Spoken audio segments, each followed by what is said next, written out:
Bapak Ibu hadirin dan anak semuanya yang berbahagia, marilah kita simak bersama-sama dari Ramadan pada hari ini, pada malam hari ini yang akan disampaikan oleh Ustadz Wahid Ramadan LCMA dengan tema Ramadan datang, raih pahala, perbaiki diri, bererat silaturahim.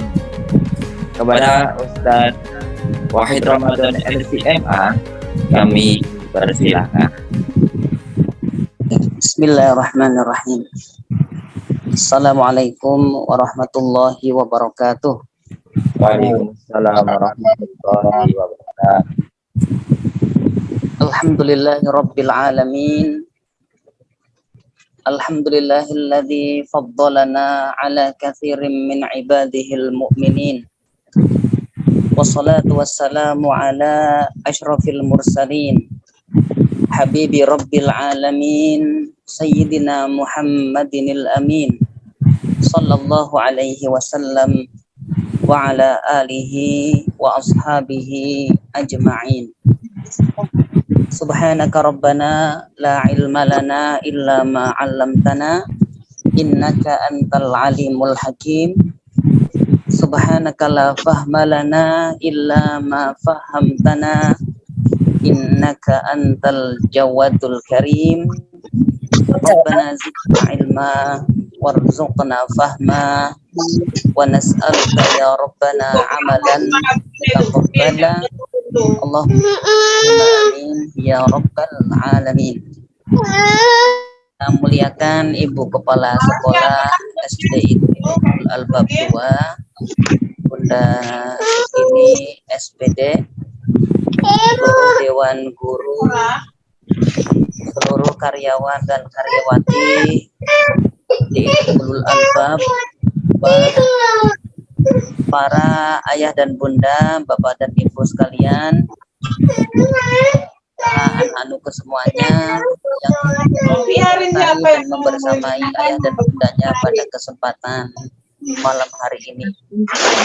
Sebelumnya saya mohon maaf ini untuk sementara waktu belum bisa menggunakan kamera karena ini masih di perjalanan dari Kebumen. Insyaallah sekitar 10 menit lagi nanti sampai rumah dan bisa berganti dengan laptop dan menampilkan slide insyaallah. Di jalan. Semoga walaupun Bapak Ibu yang dirahmati Allah, bulan Ramadan ini bukan bulan biasa. Bulan Ramadan ini bulan yang amat sangat istimewa. Ada satu kisah ini dikisahkan oleh sahabat namanya Thalhah bin Ubaidillah. Dengan kisah ini kita akan tahu betapa berharganya bulan Ramadan yang sudah ada di hadapan kita.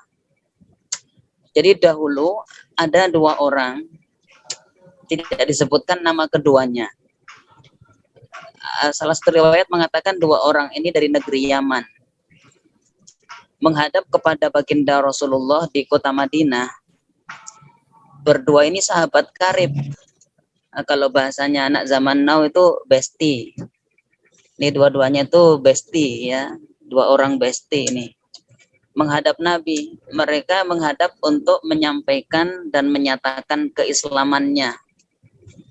Berdua melafalkan kalimat syahadat di hadapan Rasulullah. Islam mereka berdua melaksanakan semua syariat-syariat Islam dengan semangat. Bahkan tidak lama setelah itu ada kesempatan untuk berjihad fisabilillah, berperang membela agama Allah. Berangkatlah keduanya ke medan jihad membersamai Rasulullah Shallallahu Alaihi Wasallam. Tapi di kesempatan ini ternyata salah seorang di antara dua yang tadi masuk Islam bersama tadi itu Allah pilih menjadi seorang yang syahid. Dia gugur di medan perang. Gugur dalam kemuliaan membela agama Allah. Ini kan satu makom yang sangat tinggi dan mulia. Impian setiap orang yang beriman bisa mendapatkan syahid di medan jihad. Nah, teman yang satunya itu diberikan oleh Allah usia lebih panjang 1 tahun. Setahun kemudian setelah syahidnya yang pertama tadi, dia akhirnya juga sakit dan meninggal di atas pembaringannya. Berarti meninggalnya itu bukan di medan perang, tapi di atas pembaringan karena sakit. Nah, suatu malam yang menceritakan kisah ini sahabat Thalhah bin Ubaidillah. Kata Thalhah bin Ubaidillah, aku suatu malam bermimpi. Aku berada di sebuah pintu yang sangat, di hadapan pintu yang sangat indah. Menurut perhitungannya Thalhah, ini adalah pintu surga. Di samping kanan dan kiriku ada 2 orang sahabat karib yang tadi diceritakan. Tapi yang aneh, tiba-tiba ada malaikat penjaga surga datang, keluar dari dalam pintu surga itu, lalu dia menggandeng tangan orang yang matinya di pembaringan. Jadi sahabat yang meninggalnya di atas pembaringan tadi, digandeng tangannya, diajak masuk surga. Kemudian beberapa saat kemudian datang lagi ini si malaikat penjaga surga ini dan memanggil orang yang tadi meninggalnya di medan perang. Akhirnya dia dibawa masuk ke dalam surga. Sekian lama Thalhah masih bengong. Thalhah merasa heran, kenapa ya kok yang mati syahid malah masuk surganya belakangan, yang meninggalnya di atas pembaringan kok malah didahulukan. Dia bengong, tiba-tiba malaikat tadi itu keluar lagi. Sekarang ini Thalhah yang disapa, wahai Thalhah, kamu belum saatnya masuk ke sini. Kamu pulang saja sana, kembali ke dunia. Disuruh pulang begitu, akhirnya Thalhah terbangun dari tidurnya. Oh, ternyata cuma mimpi. Tapi walaupun mimpi, ini mimpi yang cukup unik dan menjadi pemikiran tersendiri di benaknya Thalhah. Pagi harinya, Thalhah menceritakan mimpi itu kepada kawan-kawannya. Berharap di antara sahabat-sahabat itu ada yang memberikan takwil atau penjelasan tentang mimpinya tadi malam. Jadilah mimpi Thalhah ini viral di kota Madinah, menjadi trending topik di mana-mana. Tapi tidak satupun sahabat yang bisa memberikan takwil penjelasan. Sampailah kepada baginda Nabi kisah mimpinya Thalhah. Maka Nabi bertanya kepada para sahabat termasuk Thalhah yang masih pada bengong. Min ayyi syai'in ta'jabun. Apa sebenarnya yang membuat kalian kelihatan terheran-heran, bengong seperti itu? Maka mereka menjawab, mimpinya Thalhah itu ya Rasulullah. Kenapa yang meninggalnya di atas pembaringan kok surganya didahulukan? Yang meninggal syahid di medan perang kok malah diakhirkan? Kemudian baginda Nabi memberikan satu penjelasan. Beliau bertanya dulu, bukankah kawan kalian yang mati syahid ini, bukankah yang matinya di pembaringan ini usianya lebih panjang 1 tahun dari yang mati syahid? Sahabat serempak menjawab, betul ya Rasulullah. Bukankah yang usianya lebih panjang setahun itu dia sholat bersama kalian 5 waktu berjamaah? Betul ya Rasulullah. Bukankah dia juga menjumpai bulan Ramadan, dia puasa siang harinya, sholat malamnya bersama kalian? Betul ya Rasulullah. Nah, maka jangan heran kalau yang meninggalnya di pembaringan itu didahulukan masuk surga. Karena amalan selama setahun dia sholat berjamaah, kemudian dia ketemu sekali dengan bulan Ramadan, itu telah mengangkat derajatnya sekian. Dan sungguh jarak antara mereka berdua surganya itu lebih jauh daripada jarak langit dan bumi. Bayangkan Bapak Ibu, sekali berjumpa dengan Ramadan yang diisi dengan ibadah secara maksimal bisa mengalahkan pahala orang yang meninggalnya di medan jihad, orang yang mati syahid. Nah, inilah satu keistimewaan ya dari bulan Ramadan agar kita semakin semangat dan kita semakin antusias untuk menjemput Ramadan yang ada di hadapan kita beberapa hari lagi. Nah, begitulah salah satu keutamaan bulan Ramadan yang dikatakan oleh sahabat Talhah bin Ubaidillah. Belum lagi bahwa di bulan Ramadan ini menurut baginda Nabi Shallallahu Alaihi Wasallam pintu-pintu surga dibuka selebar-lebarnya, pintu-pintu neraka ditutup serapat-rapatnya. Padahal biasanya pintu surga itu tertutup, tapi khusus di bulan Ramadan pintu surga dibuka dengan lebar, selebar-lebarnya. Belum lagi nanti ada satu malam yang itu lebih utama daripada 1000 bulan. Jadi dahulu baginda Nabi pernah menceritakan kepada para sahabat, di zamannya di antara umatnya Nabi Musa ada seorang yang gagah perkasa, menghabiskan 1000 bulan untuk berjihad fisabilillah, membawa senjata membela agama Allah, non-stop siang dan malam.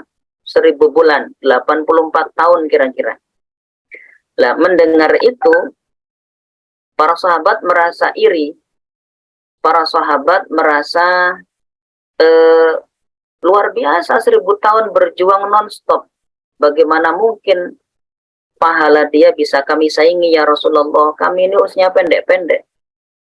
Maka mendengar curhatan para sahabat itu, kemudian Allah turunkan surat Al-Qadr yang di dalamnya dikatakan Lailatul Qadri khairum min alfi syahr. Nabi mengatakan, kalian jangan berkecil hati wahai para sahabat. Dia memang usianya 1000 tahun. Dia memang bisa belajar berjuang 1000 bulan. Tapi kalian diberikan oleh Allah satu malam yang kalau kalian hidupkan malam itu maka kalian bisa menyaingi, menandingi pahala mujahid yang berjuang 1000 bulan tadi itu. Itulah malam Lailatul Qadar dan itu hanya ada di bulan Ramadan. Dan masih banyak lagi keutamaan-keutamaan bulan Ramadan yang lain. Nanti bisa dilengkapi, dicari lagi di kesempatan-kesempatan yang lain. Karena kalau kita cari luar biasa nih banyaknya. Tapi yang kita ingin fokuskan pada malam hari ini adalah bagaimana kita menyiapkan diri bisa menjadi pemenang dalam turnamen Ramadan tahun ini. Ya, nah yang namanya pertandingan atau turnamen memperebutkan piala dunia saja kan perlu latihan ya, perlu pemanasan. Apalagi kita ingin memperebutkan piala akhirat. Piala akhirat yaitu piala surga. Nah, di bulan Ramadan ini maka kita harus betul-betul menyiapkan diri nanti untuk bisa mendapatkan Ramadan Cup berupa kemenangan dan maghfirah serta ampunan. Lebih-lebih adalah itqun minan nar, semua kita agar dibebaskan dari api neraka. Karena setiap malam di bulan Ramadan itu Allah membebaskan banyak sekali hambanya dari api neraka. Walillahi utaqa'u minan nar wa dzalika kullalailah.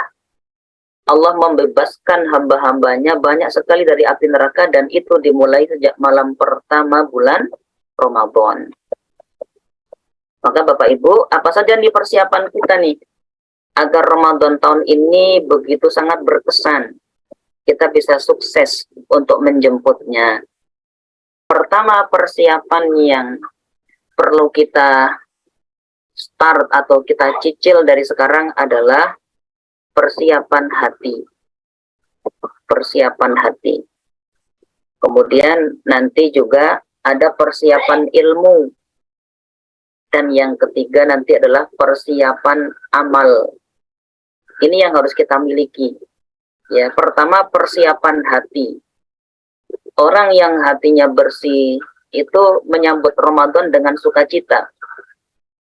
Dan dia akan dimudahkan melaksanakan segala bentuk kebaikan serta ibadah.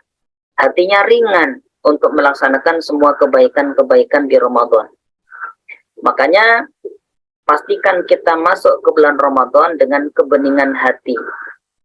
Di antara yang akan menjadikan kita itu berat memasuki Ramadan adalah dosa yang masih terlalu tebal menumpuk di dalam hati-hati kita.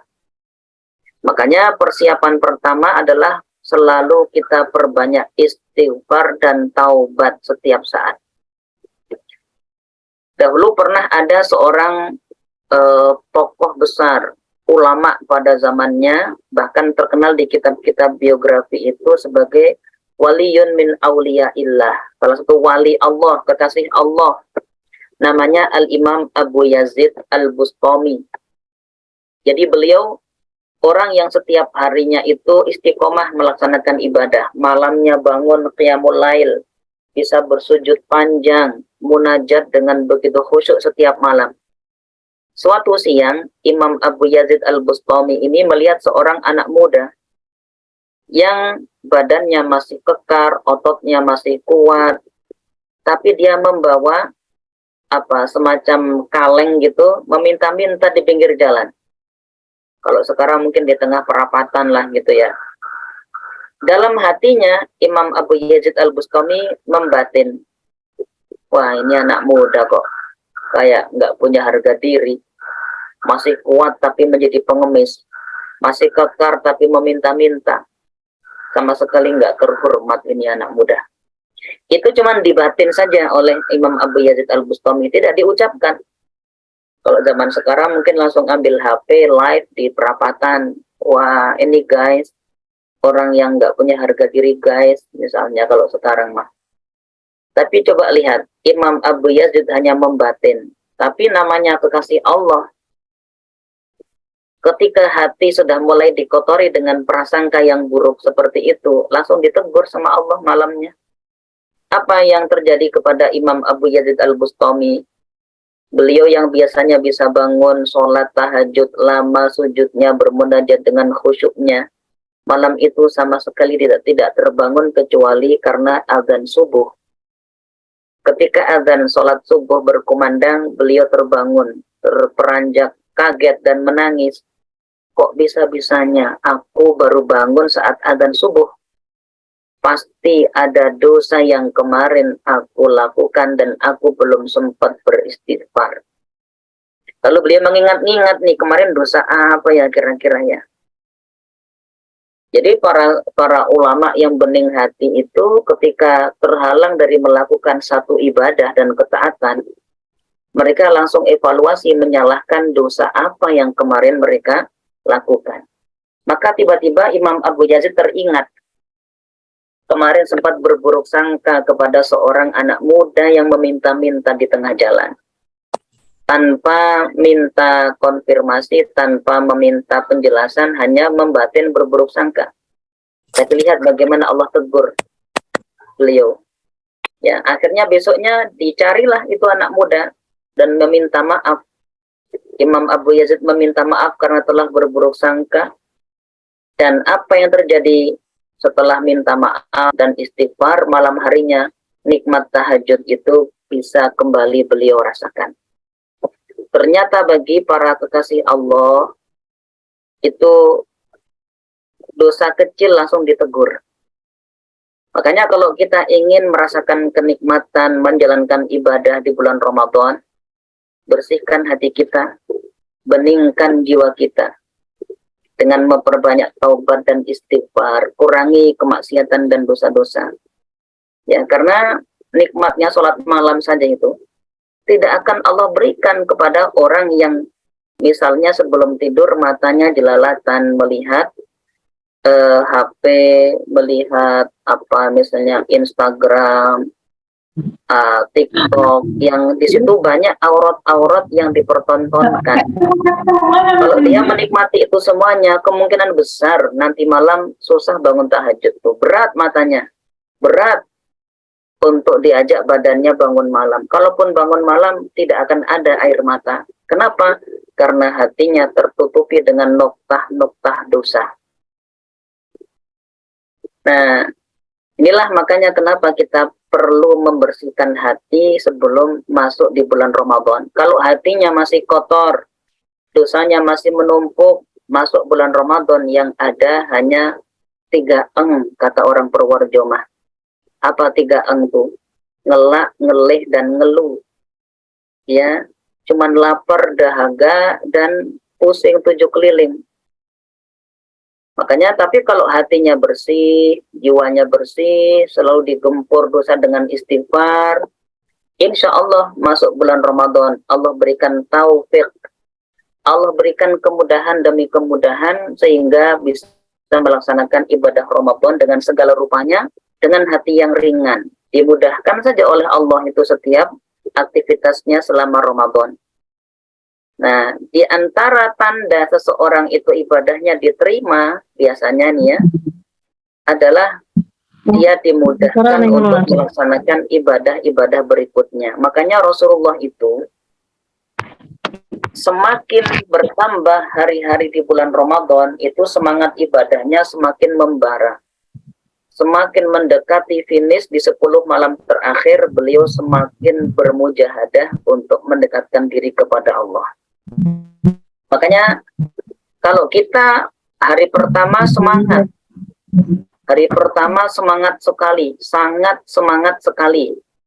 Kan biasanya malam pertama Ramadan tuh musola, masjid penuh semua. Hari kedua sangat semangat. Hari ketiga semangat. Hari keempat agak semangat. Hari kelima semangat doang. Hari berikutnya mulai redup semangatnya, mulai lemes, mulai memilih di rumah saja. Kalau itu yang terjadi, maka berhati-hatilah, jangan-jangan tuh amal-amal kita yang kemarin itu tidak diterima oleh Allah. Kalau amal kita diterima, itu indikasinya adalah kita akan bertambah semangat dan akan semakin antusias melaksanakan ibadah dengan istiqomah. Nah, itu erat kaitannya dengan kebersihan hati kita. Jadi Bapak Ibu selalu jaga hati kita, baik dari dosa-dosa yang sifatnya pribadi maupun dosa-dosa yang ada kaitannya dengan orang lain. Ya, pastikan hati kita sebening kaca. Seperti yang ada di gambar itu kan bening sekali tuh hatinya tuh. Insya Allah kalau begitu mah Ramadan terasa indah nanti. Nanti sebelum tidur, kita awali tidur kita dengan doa dan kita istighfar sampai terlelap. Setiap malam begitu. Bangun tidur, istighfar. Aktivitas sambil istighfar. Insya Allah kita akan mendapatkan taufik. Taufik itu kemudahan demi kemudahan. Dalam melaksanakan apa? Dalam melaksanakan segala aktivitas ibadah di bulan Ramadan. Baik, itu yang pertama, yang membersihkan hati. Persiapan kita. Yang kedua adalah persiapan ilmu. Karena yang namanya ibadah itu kalau tidak dibekali dengan ilmu, maka ibadah itu akan kandas. Ibadah kita akan tanpa kita sadari ternyata ibadahnya tertolak. Makanya ilmu utamanya tentang fikih puasa ini harus kita ketahui.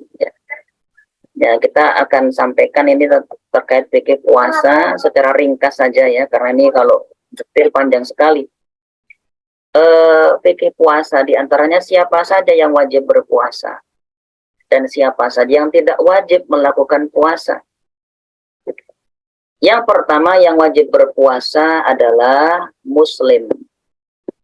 Kalau yang non muslim nggak wajib untuk berpuasa. Makanya nanti kalau ada pasukan yang membangunkan sahur di komplek-komplek tempat tinggal kita itu, kalau yang non muslim jangan diganggu istirahatnya, lewati saja. Kalau kita ganggu, kita mendolimi dia namanya. Nah, yang kedua adalah balik. Yang sudah balik itu maka wajib untuk ikut berpuasa. Mungkin yang kelas 4, kelas 5 yang sudah mengalami haid, menstruasi, berarti itu sudah balik tuh. Harus diajak untuk berpuasa. Adapun yang belum tetap dilatih. Karena kalau nggak dilatih dari sejak dini, nanti ketika udah balik itu akan sulit untuk dikondisikan. Ketika yang belum balik dilatih untuk berpuasa, maka pahalanya buat siapa? Pahalanya adalah kepada orang tuanya yang telah memberikan pendidikan ibadah kepada sang anak. Dan anak-anak itu paling suka kalau ibadah itu biar dia dikasih hadiah, Bapak Ibu. Dalam ilmu parenting itu kalau pengen anaknya semangat, dalam hal apapun, sholat, puasa, menghafal Al-Quran, kasihlah hadiah. Maka dia akan terpacu untuk melaksanakan ibadah dengan semangat dan antusias. Nah, ini balik ya. Yang selanjutnya adalah berakal sehat. Kalau akalnya tidak sehat atau gila, kalau bahasa orang Purworejonya gemblung, ya kan? Itu nggak wajib puasa. Atau orang yang sudah tua dan pikun, itu juga nggak wajib puasa. Karena akalnya sudah tidak sempurna. Kemudian berbadan sehat, yang keempat, berbadan sehat. Orang yang sakit tidak wajib puasa. Termasuk di sini orang yang sudah tua renta, karena tua renta itu ibaratnya juga sakit, tapi sakit yang tidak mungkin sembuh karena tidak ada orang yang sudah tua kembali muda. Nah, sakit ini nanti dibagi dua. Ya. Sakit yang memang ada harapan untuk sembuh, maka dia tidak wajib berpuasa, tapi nanti wajib membayar qadha. Adapun yang sakitnya sudah tidak ada harapan untuk sembuh, misalnya seperti stroke berat atau gagal ginjal misalnya, yang harus setiap saat itu minum obat, maka dia tidak perlu puasa, tidak wajib mengqadha, tapi kewajibannya membayar fidyah saja. Tapi membayar fidyahnya nanti ketika betul-betul dia sudah tidak berpuasa. Setiap hari nggak berpuasa, bayar fidyah. Atau di akhir Ramadan. Jangan bayar fidyah di awal Sya'ban, di akhir bulan Sya'ban, karena apa? Dia berencana nggak akan puasa sebulan. Memang dia nggak akan puasa karena sakit. Tapi jangan dibayarkan sebelum memang betul-betul dia tidak berpuasa.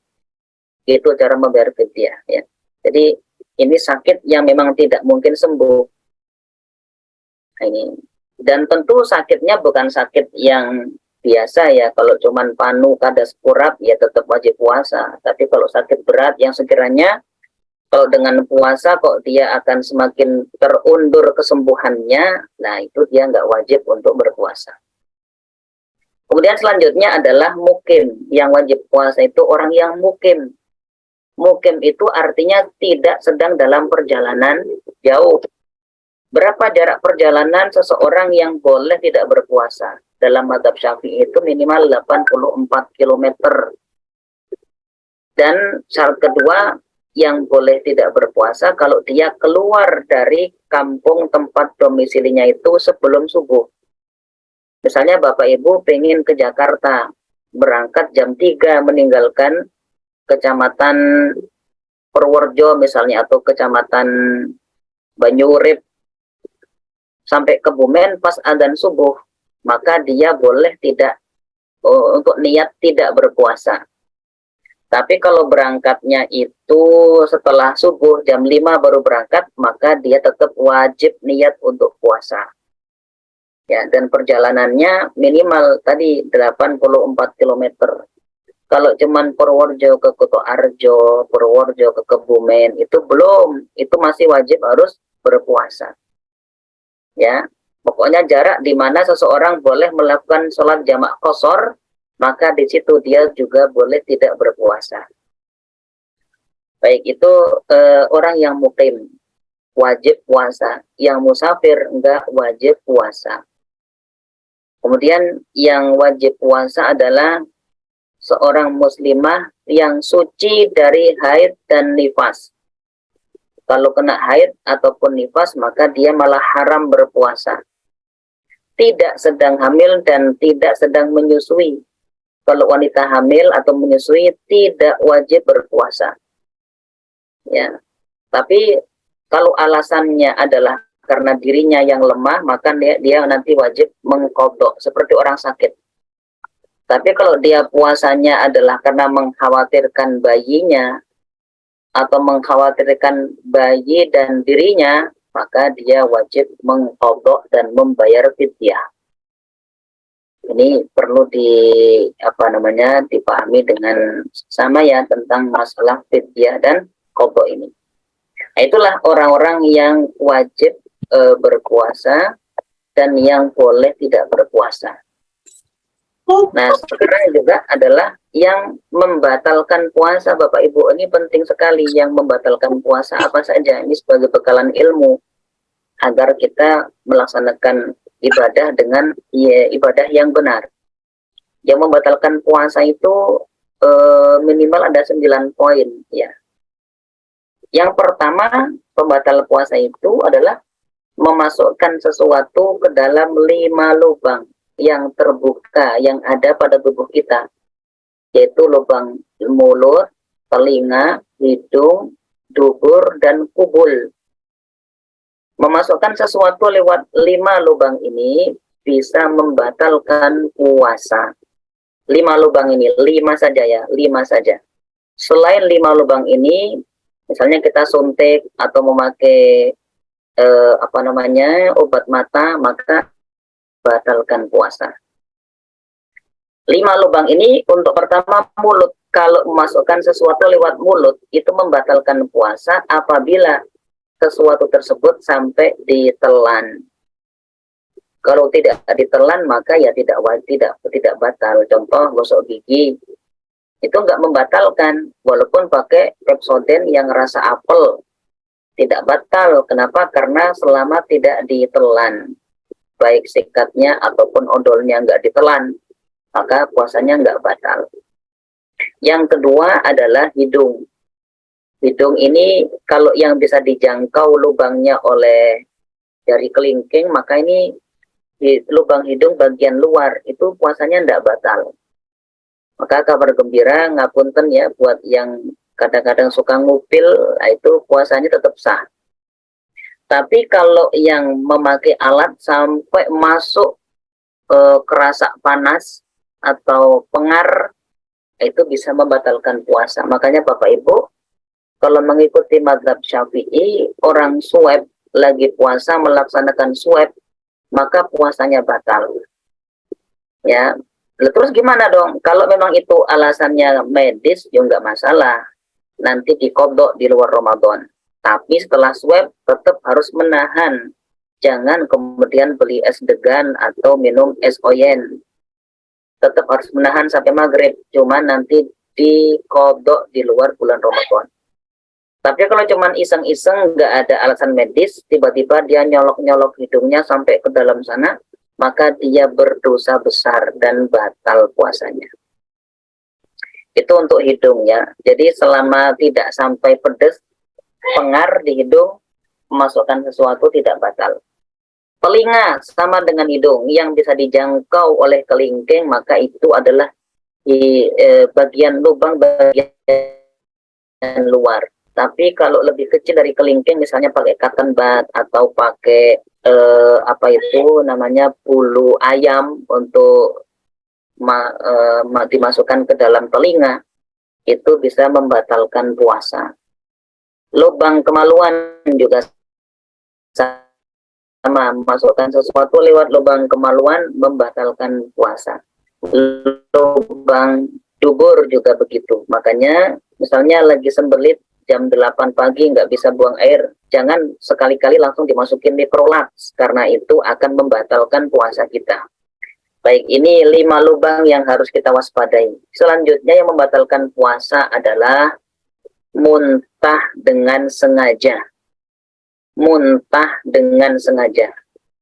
Kalau nggak sengaja nggak batal. Tapi setelah muntah, karena muntah itu najis, maka setelah muntah harus kumur-kumur dengan air suci mensucikan. Misalnya air seperti ini, yang bening, yang suci mensucikan. Jangan kumur-kumur dengan air kopi, es degan, atau teh, karena itu suci, tapi tidak mensucikan. Setelah kumur-kumur dikeluarkan, maka suci mulutnya. Ya. Yang ketiga yang membatalkan itu membatalkan puasa dan dosa besar plus harus membayar kifarot. Itu kalau sedang berpuasa di siang hari Ramadan. Tapi kalau dia sedang tidak puasa, misalnya karena musafir, lagi jalan-jalan misalnya umroh atau jalan-jalan ke mana, ke provinsi lain, dia kan nggak puasa. Akhirnya karena suami istri siang-siang nggak puasa melakukan hubungan, itu tidak masalah. Tapi kalau lagi puasa mukim dengan sengaja melakukan hubungan intim di siang Ramadan, maka dia batal puasanya kedua-duanya. Kedua-duanya terkena dosa besar, tapi yang wajib bayar kifarot hanya suaminya saja. Apa kifarotnya? Pertama, membebaskan budak. Nah, cuman nggak ada sekarang. Budak itu dulu harganya sekitaran 1 harga Avanza yang second. Kalau nggak ada budak gimana? Alternatif kedua, berpuasa 2 bulan berturut-turut untuk setiap hari yang dia batalkan puasanya dengan melakukan hubungan intim. Nggak kuat atau kalau 2 bulan berturut-turut, ya sudah, boleh diganti dengan memberi makan fakir miskin 60 orang. 60 orang. Setiap orang dikasih berapa? 1 mud. 1 mud itu kira-kira 7 ons kalau mentah. Atau kalau makanan jadi ya nasi padang lah dengan segala ubur rampenya gitu ya. Itu yang membatalkan puasa dengan melakukan hubungan intim, seperti itu konsekuensinya. Kemudian yang ke berapa sekarang? Yang keempat ya, membatalkan puasa dengan cara apa? Mengeluarkan air mani dengan sengaja. Baik dengan cara yang halal maupun haram. Ini batal puasanya. Tapi kalau bukan dengan hubungan intim, dia tidak kena kewajiban kifarot. Baik. Kalau nggak sengaja karena mimpi, yaitu nggak masalah. Tetap lanjutkan puasanya, tidak batal. Kemudian yang membatalkan puasa juga adalah hilang akal. Hilang akal karena misalnya gila. Kalau orang puasa kok gilanya kambuh, maka puasanya batal. Hilang akal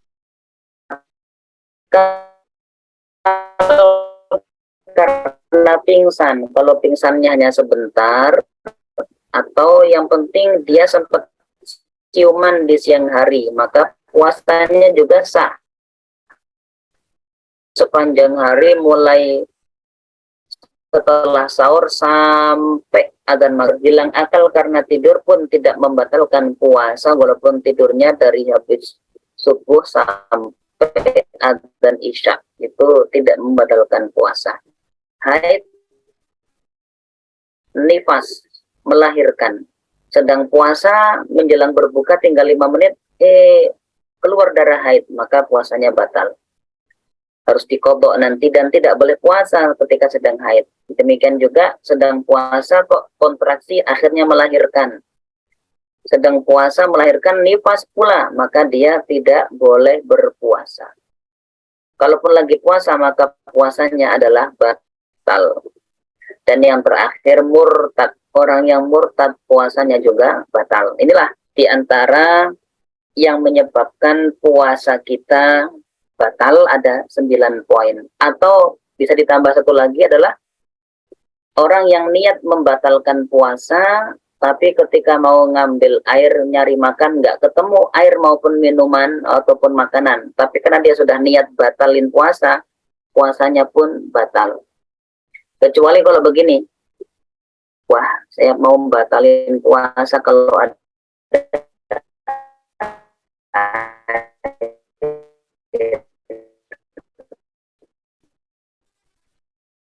berarti kalau ada air dia mau batalin puasa. Ternyata nggak ada air, dan batal itu tergantung. Kalau ada air ya aku batalkan, kalau enggak deh aku batalin. Walaupun dia belum ketemu air, belum makan, belum minum, maka puasanya pun sudah batal. Artinya membatalkan. Baik Bapak Ibu yang dirahmati Allah, itulah semoga penjelasan singkat tentang fikih puasa ini menjadi bekalan ilmu kita Oke, jadi kalau tadi barusan ini persiapan ilmu. Nah, sekarang persiapan amal. Kira-kira amal apa saja nih yang perlu kita kuatkan selama Ramadan?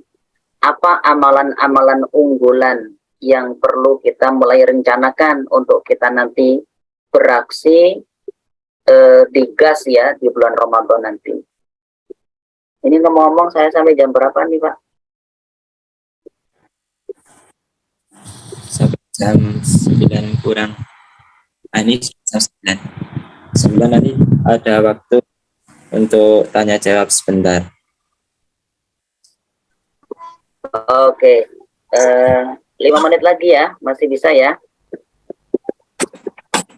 Sampai. Baik, amalan andalan ketika kita masuk bulan Ramadan, sebagaimana yang dilakukan para generasi salafus soleh itu pertama adalah interaksi yang semakin intens dengan Al-Quran. Makanya sebagai contoh misalnya ya, Imam Syafi'i itu kalau hari-hari biasa menghatamkan Quran sehari sekali. Tapi kalau bulan Ramadan beliau menghatamkan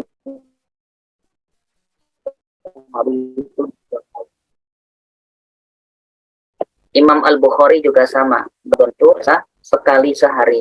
Tapi di bulan Ramadan beliau bisa menghatamkan sampai sehari hari-hari kali hatam, nanti kalau sudah masuk 10 minimal 30 kali hatam itu Imam Al-Bukhari ya. Nah, memanglah Rasulullah sendiri kalau di bulan Ramadan itu sangat intens, beliau sering simaan menyetorkan hafalan bersama malaikat Jibril. Nah, apalagi kombinasi antara puasa di siang hari dan Al-Quran di malam hari, ini akan menjadikan kita kelak diberikan pengacara handal saat di hari kiamat, saat disidang di hadapan Allah. As-siyam wal Quran yashfa'ani lil abdi yaumal qiyamah. Kata baginda Nabi Sallallahu Alaihi Wasallam dalam hadisnya bahwa puasa dan pengacara kita di persidangan akhirat nanti. Yaqulu siyam, puasa kita akan berkata, ya ay Rabb, ya Allah, mana'tuhu at-ta'ama wasyahawati bin nahar. Aku menahan hambamu ini dulu ya Allah, tidak makan minum, tidak melampiaskan syahwatnya di siang hari. Fasyaffi'ni fi, maka izinkan aku memberikan pembelaan kepada untuk hambamu ini. Wa yaqulul Qur'an, Al-Quran pun akan bicara dan mengatakan, ay Rabb, ya Allah, mana'tuhun nauma bil-lail, aku menahan kedua kelopak matanya ya Allah di malam-malam hari Ramadan dari tidur yang panjang karena dia sibuk membaca ayat-ayatku. Fasyaffi'ni fi, maka izinkan ya Allah aku memberikan pembelaan dan syafaatku kepadanya. Dan puasa itulah yang nanti diizinkan oleh Allah untuk memberikan syafaat, memberikan pembelaan kepada kita di hari kiamat. Ini ya. Maka Ramadan identik dengan Al-Quran. Maka sering dikatakan Ramadan syahrul Quran. Ramadan bulan ulang tahunnya Al-Quran.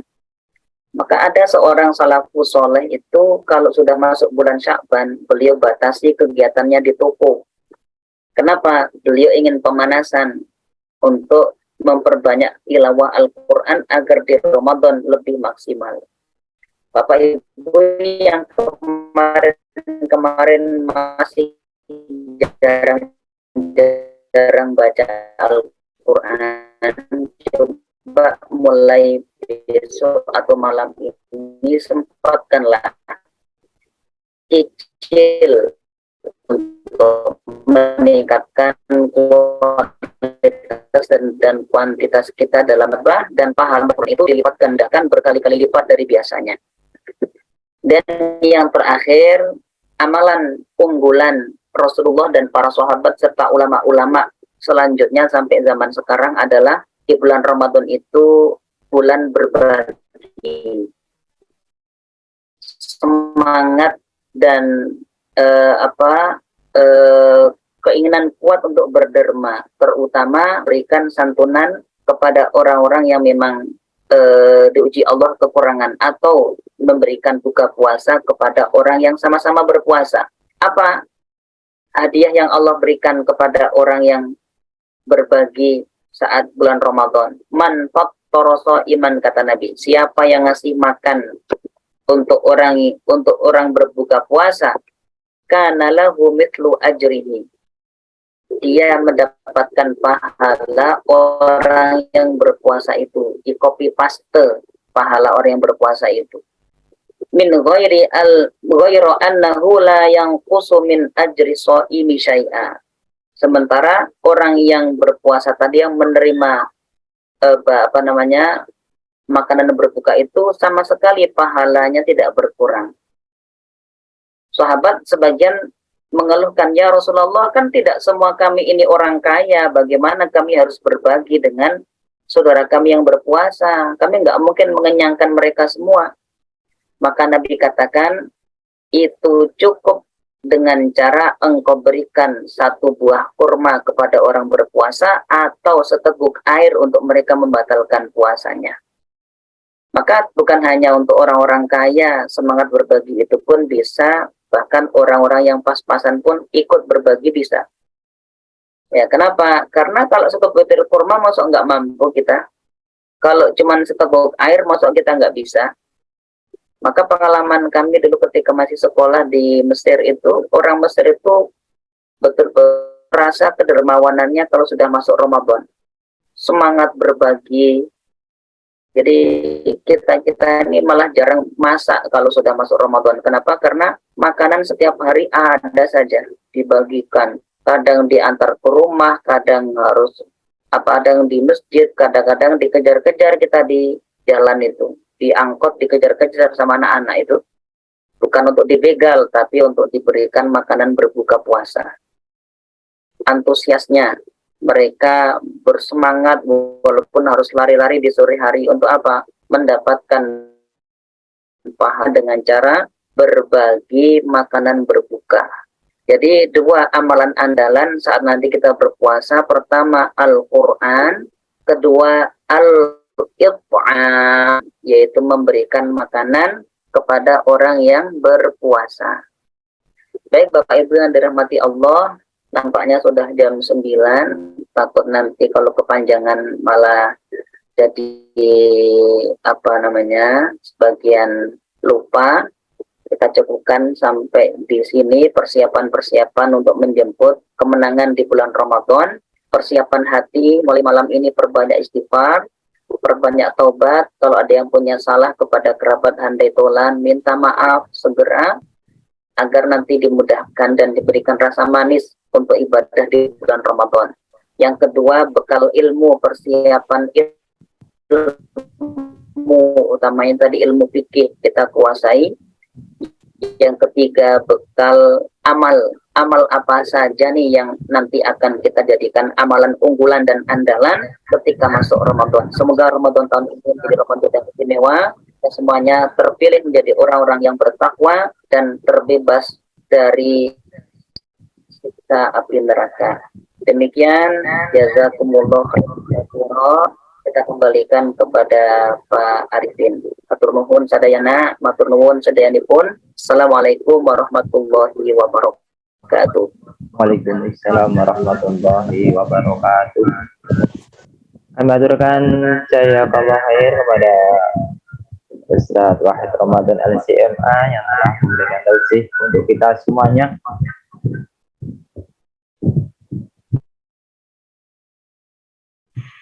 Semoga apa yang disampaikan oleh Ustadz Ramadan bisa menjadi pencerahan untuk kita semuanya untuk menjemput bulan Ramadan di tahun ini. Bapak Ibu yang dirahmati Allah, untuk selanjutnya kami persilakan dari Bapak Ibu yang ingin disampaikan ataupun ditanyakan kepada Ustadz Ramadan, kami persilahkan. Assalamualaikum Pak. Waalaikumsalam warahmatullahi. Aina Pak, Aina kelas 3A. Ain. Kelas 3A. Aina kelas 3A. Assalamualaikum. Pertanyaannya Pak, dulu waktu saya menyusui, saya tidak puasa 1 bulan. Ya sebenarnya fisiknya sehat, tapi saya mengkhawatirkan gizi untuk anak bayinya. Jadi waktu itu saya hanya membayar fidyah Pak. Terus bagaimana ini Pak puasanya saya? Apa saya harus membayar? Bagaimana Pak? Yang tadi saya dengar katanya untuk yang menyusui membayar fidyah dan kodok ya Pak. Langsung Pak Arifin. Halo Ya, Pak. terus Mawon bisa di Oke.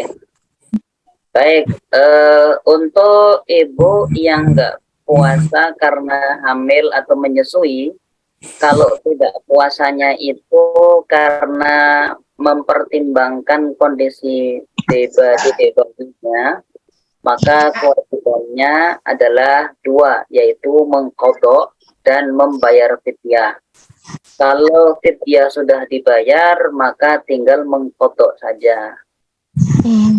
Diqadha. Tapi ini ya. Ya, jadi dihitung pakai catatan ya Bu ya. Kalau nggak pakai catatan nanti jadi was dengan Oh gitu. berapa hari kalau udah puasa coret, sehingga tidak was. Takutnya kalau nggak pakai catatan nanti di tengah-tengah kita hitungannya bingung. Oh ya. Itu nanti setelah puasa Ramadan ini kan masalahnya Ramadan ini sebentar lagi ya Ustadz. Maksudnya membayarnya nanti setelah Ramadan ini karena saya baru Karena tahu setelah mendengar. kalau baru tahu maka boleh juga dicicil di akhir Sya'ban ini. Di akhir Sya'ban. Ini kan Tapi masih belum. Sya'ban nih. Iya benar. Ibu masih menyusui? Sudah tidak. Sudah. Ya, aku mau ngomong.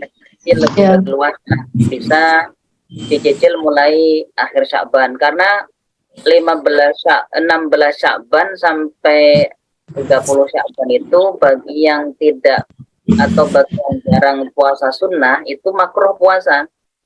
Tapi kalau niatnya mengqadha maka boleh, tidak ada larangan bagi yang niatnya mengqadha puasa. Oh gitu ya.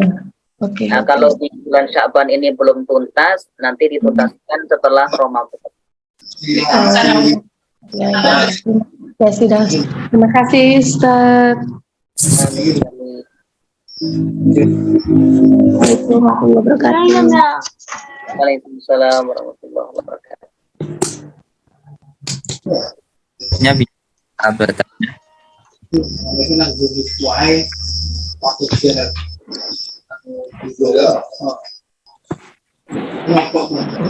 Tanya Bapak. Silakan Pak Gatot. Oke, Assalamualaikum. Waalaikumsalam. Disebutkan untuk Putus yang ya. melakukan hubungan suami istri pada bulan Ramadan disuruh puasa 2 bulan penuh. Kalau nggak mampu Ya. membayar fidyah ya. Untuk 60 orang itu selama 2 bulan atau selama sehari? Itu Pak. Oke. Gini, bagi yang Bersuliar langsung.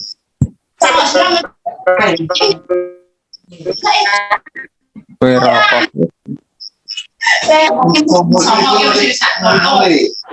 Kata asli bagi yang pernah dengan sengaja saat berpuasa, dia harus pertama kali istighfar dulu. Istighfar minta ampun karena itu dosa besar. minta ampun kepada Allah. Yang kedua, dia harus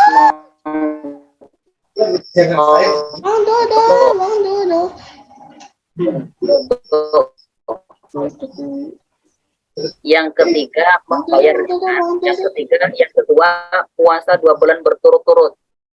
Tapi ini juga pada umumnya keberatan nih puasa 2 bulan berturut-turut, karena kalau misalnya udah puasa 40 hari tiba-tiba dia kemudian nggak puasa karena mungkin sakit atau yang lain, maka dia harus ngulang dari awal. Maka yang paling mungkin kan cara ketiga, memberi makan kepada 60 fakir miskin. Jadi kalau yang ketiga ini hitungannya 60 orang, bisa dilakukan sehari langsung, 60 orang panggil makan-makan, atau kecil setiap hari satu orang, tergantung kemampuan kita.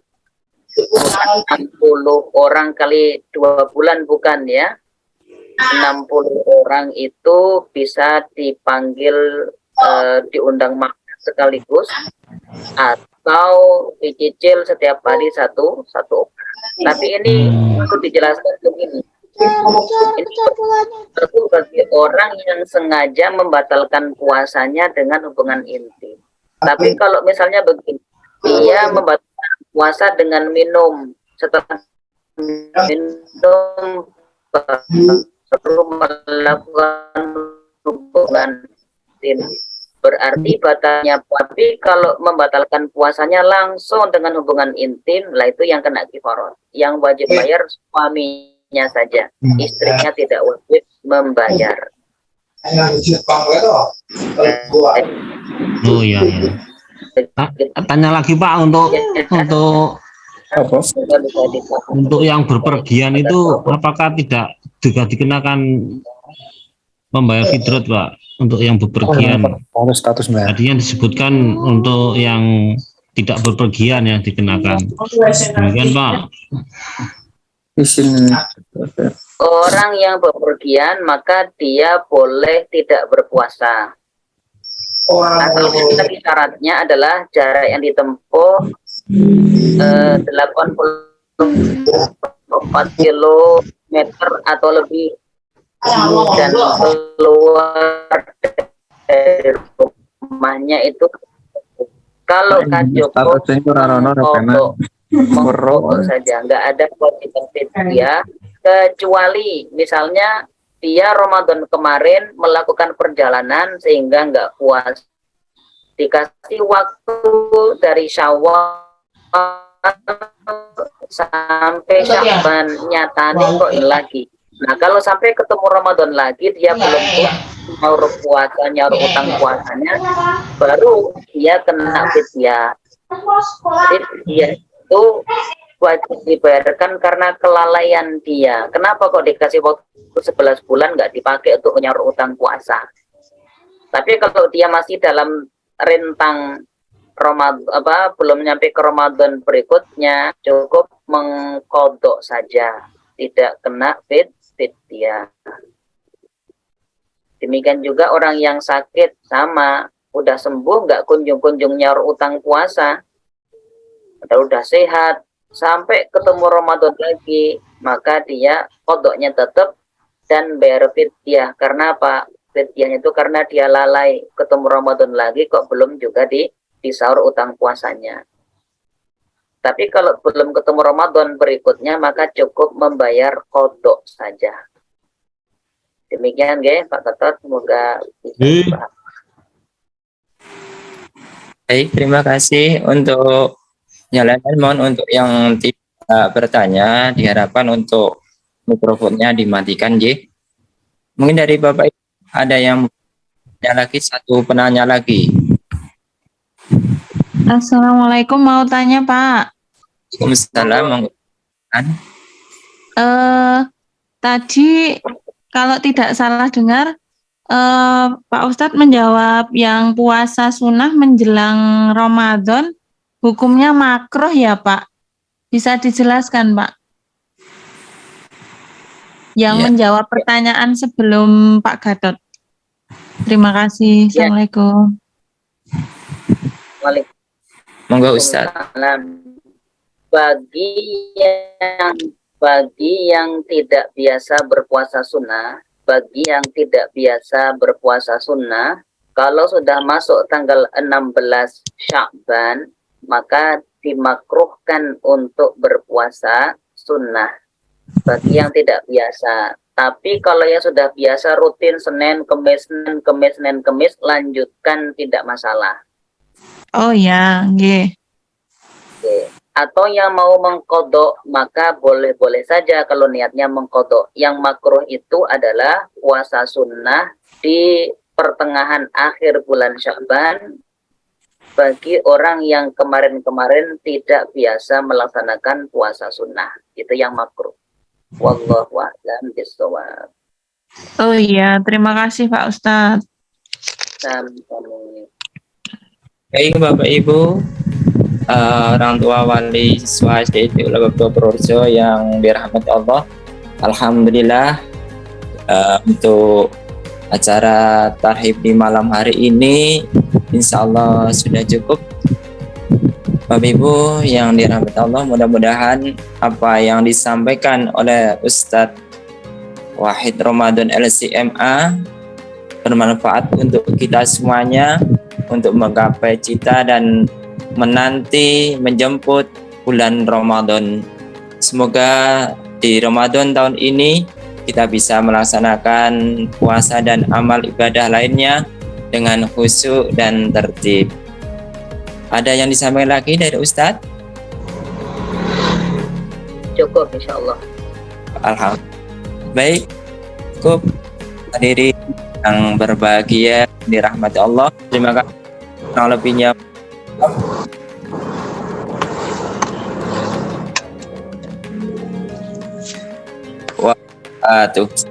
Wassalamualaikum. Warahmatullahi wabarakatuh.